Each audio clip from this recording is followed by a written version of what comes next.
অভ্যুত্থানের মূল যে স্পিরিটটা ছিল সেটা তো এটাই ছিল যে বৈষম্য মুক্তি, কোটা আন্দোলন, সকলের এই দলীয় ভিত্তিতে যেন চাকরি কখনো না দেওয়া হয়। কিন্তু আমরা তো যা দেখছি তাতে করে মনে হচ্ছে যে সেই প্রবণতা রয়ে গেছে এবং সেই চর্চাও রয়ে গেছে। আমি জামাত আর বিএনপির এই প্রবণতার মধ্যে একটা খুব বড় ডিফারেন্স আছে বলে মনে করি। আমি একটা উদাহরণ দিই।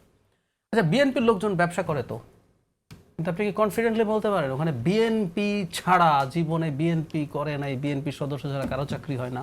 শুধু ওটা হতে হবে।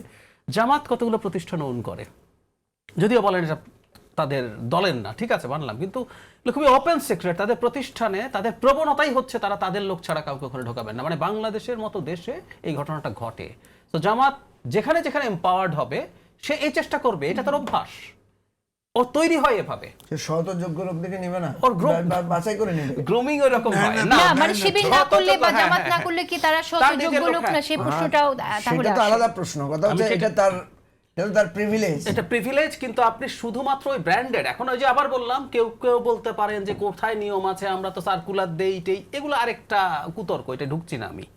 জামাতের প্রতিষ্ঠানগুলোতে আপনাকে জামাত বা শিবির করতে হবে, কারণ আমরা এই দেশে বাস করি ফর গডস সেক। আমাদেরও বন্ধু বান্ধব মানে এক্স জামাত না, এখনকার জামাত এক্স শিবির বা বাস্তবে শিবির করেছেন এমন মানুষজন আছে।